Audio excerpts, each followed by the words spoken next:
Porque se de fato de eles terem sido rejeitados, trouxe reconciliação ao mundo, que será o seu restabelecimento, se não vida dentre os mortos. E se forem santas as primícias da massa, igualmente será a sua santa totalidade. E se for santa raiz, também os ramos serão. Se porém algum dos ramos foram quebrados, e vocês, sendo oliveira brava, foram enxertada no meio deles, e se tornou participante da raiz e da seiva da oliveira, não se glorie contra os ramos, mas se você se gloriar, lembre que não é você que sustenta a raiz, mas é a raiz que sustenta você. Então você dirá: alguns ramos foram quebrados, para que eu fosse enxertado. Correto?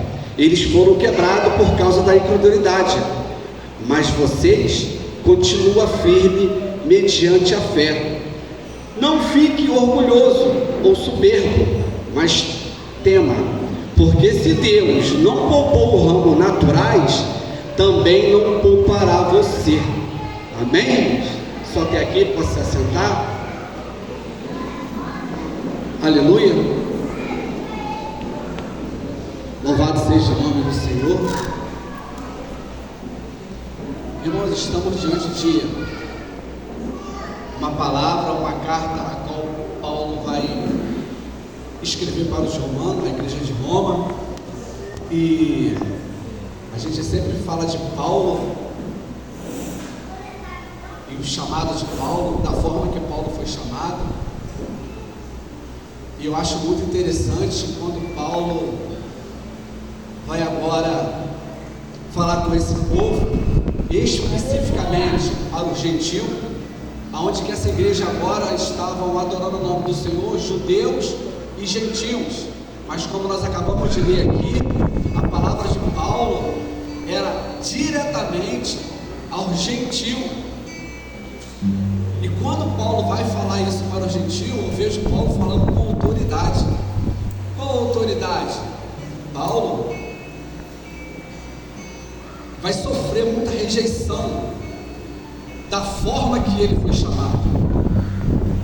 Muitos colocaram o chamado de Paulo em xeque, porque ele não viveu na época de Cristo, não andou com Cristo.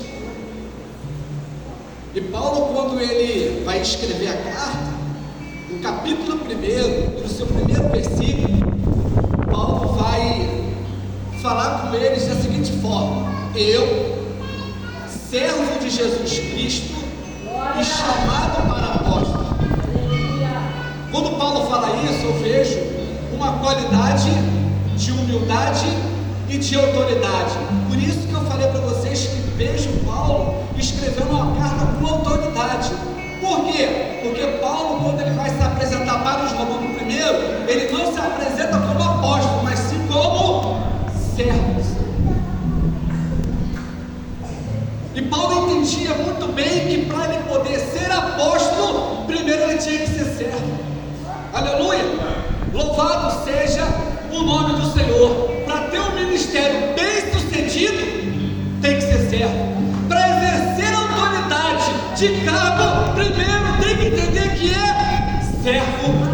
O homem que vai escrever a metade do Novo Testamento, são 27, ele vai escrever 13, mas nem por isso subiu a cabeça de Paulo o pastorado. Primeiro ele se apresenta: eu posso ser até apóstolo, mas primeiro eu só sou servo do Senhor. E hoje é por isso que nós vemos muito ministério parado, até muitos ministérios enterrados, porque quer exercer autoridade, mas não quer ser servo do Senhor. Aleluia!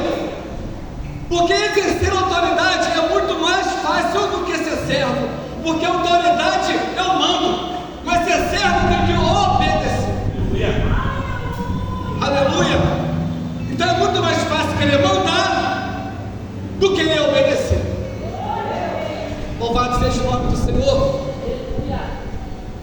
E eu louvo a Deus, porque nessa geração nós encontramos, igual Paulo encontrou, que no início da caminhada dele, Jesus Cristo vai falar com um homem chamado Ananias, para poder ir lá e devolver a visão para Paulo.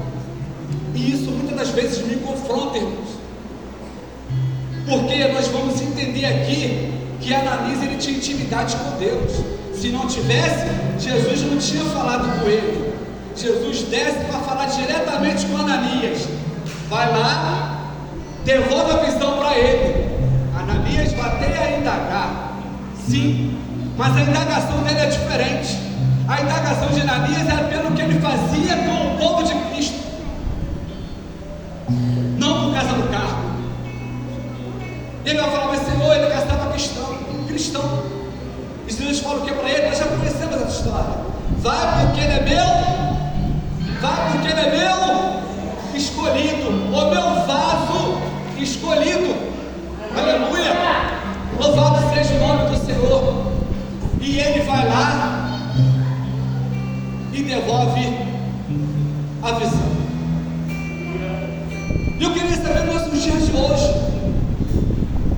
será que Deus me chamar, ou te chamar, e pegar uma pessoa lá fora, e colocar aqui no meio de mim e de você, e falar, dá visão, ensina, discipula? Será que nós vamos indagar porque ele estava lá no mundo? Ou nós vamos indagar porque nós temos mais tempo na casa? Aleluia! Cada um se conhece, cada um se examina a si mesmo. Aí eu vou entender que Cristo não trabalha com sentimento. A igreja, onde Cristo se apresenta como cabeça, não é uma empresa, não é uma firma, que é onde a pessoa está 15 anos trabalhando lá dentro, surgiu uma oportunidade de encarregado. Opa, eu tenho mais tempo de casa, então quem tem que ser encarregado sou eu. Me desculpe, mas se você está pensando dessa forma, você está no lugar errado, porque a soberania de Deus, Ele chama quem quer, Ele coloca quem quer. Aleluia! E a preocupação de Paulo com aquele povo era essa. O povo tinha que entender que ele estava ali não por mérito próprio. Meritocracia lá fora, aqui dentro é graça. Aqui dentro é um favor merecido. Podemos fazer, mas não merecemos nada que venha do reino do céu. Somos indignos e somos pecadores. Lá fora tratam como meritocracia. Você merece, tem que ser você. Mas aqui dentro não. Quanto mais a gente faz, nós entendemos que não merecemos. Quanto mais a gente faz, entendemos que aquilo que Cristo fez na cruz do Calvário é impagável. Eu não consigo pagar aquilo que Cristo fez na cruz do Calvário. Como é que eu posso querer negar aquilo que é soberania de Deus? E Paulo está falando, cuidado, que vocês foram enxertados. Cuidado. Se Deus está te colocando no lugar de alguém que era para estar, e por causa da incredulidade foi cortado, não se glorie. Aleluia, desça. Quanto mais Deus te colocar enxertado, desça. Deus não trabalha em soberba, Deus trabalha na humildade, Deus trabalha na simplicidade. A glória de Deus não desce por causa disso aqui, a glória de Deus desce por causa disso aqui. Aleluia! Quando você for enxertado, cuidado, não se glorie, ou não se orgulhe, ou se ensoberba. E ele vai falar para o gentil: os ramos original foram cortados. Se ele cortou o original, não vai cortar quem foi enxertado?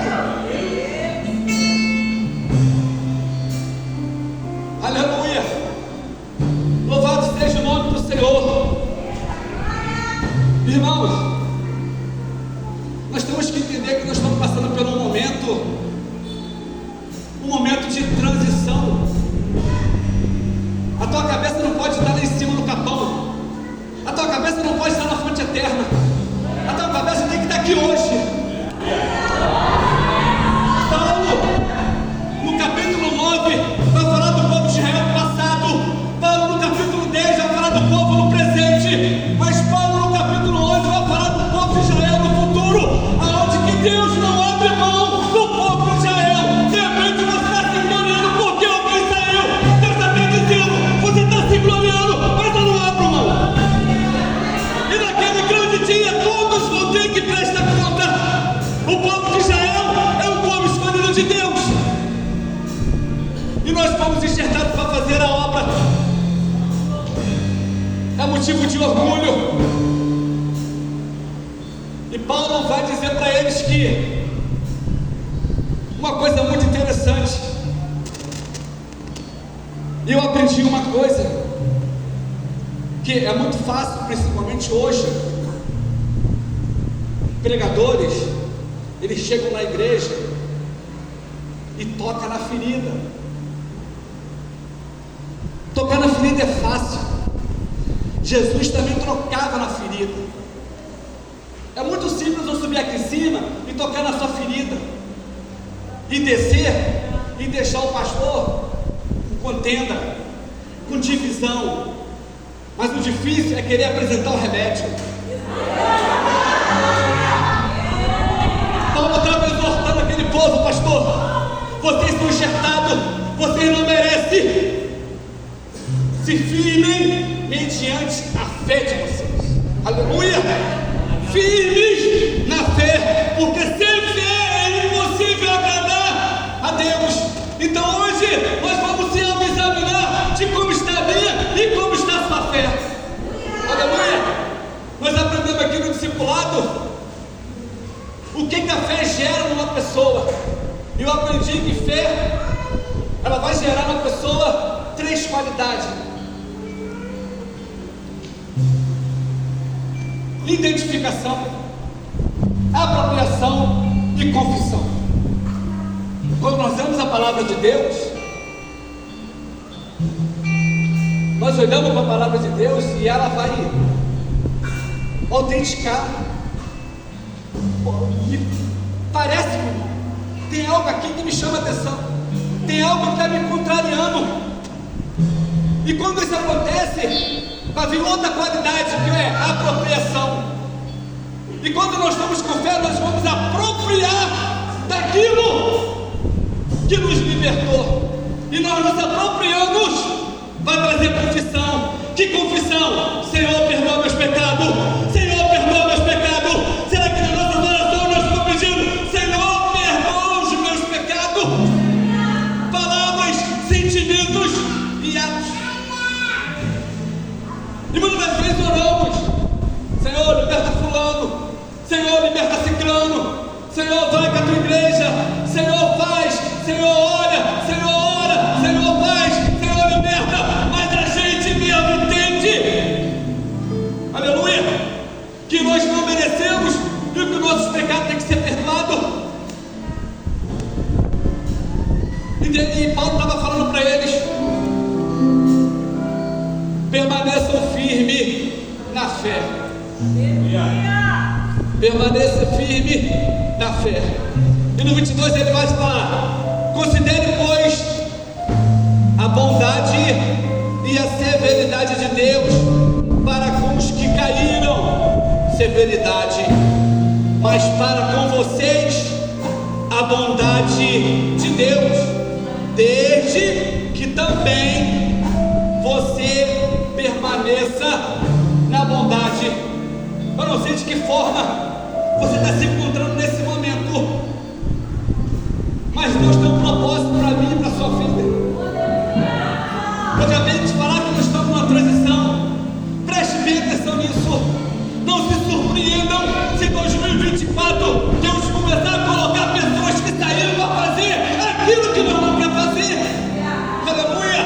Porque está olhando para cá, porque está olhando para lá, e Deus está colocando, não vai fazer. Soberania de Deus cortou o vestido original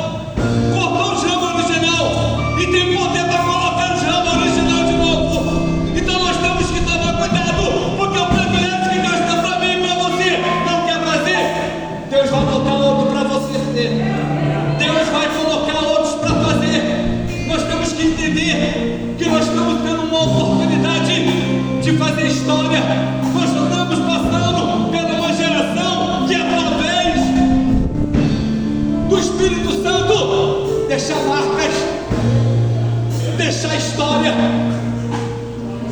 Eu costumo dizer que nós estamos como uma caneta.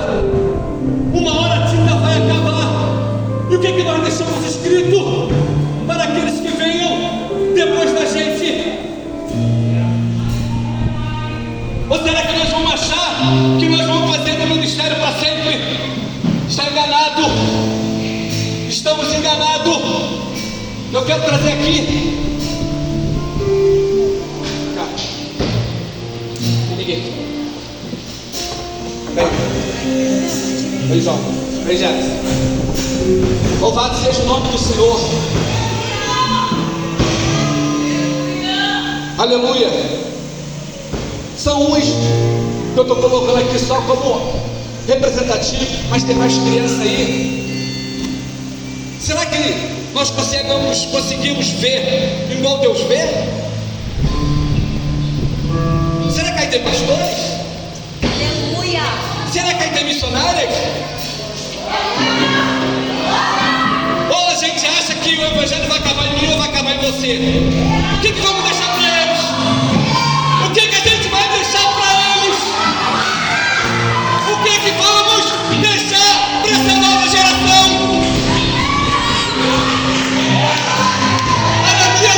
Ananias entendia. Eu tenho que abrir visão. Eu tenho que abrir visão de Paulo, porque Paulo tem chamado e o ministério de Jesus não pode ficar parado em mim. Louvado seja o nome do Senhor. Nós achamos que para a glória de Deus descer, nós exatamente temos que fazer. Não. Homens foram conhecidos na história por fazer parte, mas no oculto. Futuro da igreja. Aleluia. Em nome de Jesus. Estamos aqui como igreja para não impedir o ministério de vocês, mas para ajudar a levantar. Eu não posso me opor, achando que você não pode ser. Você não é primeiro, Jefferson. Você não vai ser, porque eu tenho o direito de ser. Porque você vem na sua frente. João, não vou te ensinar. Você vai crescer sem falta de conhecimento, porque eu cheguei primeiro. Você não pode ser pastor na minha frente. Você não pode ser missionária. E quem disse que não pode? Não se glorie! Não se glorie! Porque aqui também tem chamado de Deus. Jesus estava dizendo para aleluia. Devolve a visão! Devolve a visão! Devolve a visão!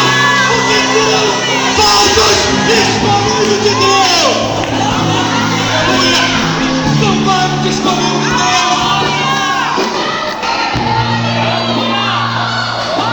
E eu vou dizer mais, não se surpreenda, pastor Rick. 2024, quem não quer fazer as coisas vai começar a fazer. Vai começar. Mas não olha pelo sábio e fala, olha, está deixando criança fazer. Que a primeira indagação é essa. Muitas das vezes somos igual gosta de padaria. Ela não come o pão, mas também no dia seguinte quer comprar comer. E muitas das vezes somos assim. Não queremos fazer a obra. E a palavra de Deus vai dizer que sem obra tua fé é morta. Então hoje é um dia que nós vamos participar do corpo de Cristo e se auto-examinar para 2024 e largar a nossa soberba hoje no altar e entender que por mais que eu faça e por mais que Jesus me abençoa, aqui ninguém é merecedor. Jesus não olha para cargo e Jesus olha para chamado. Em nome de Jesus.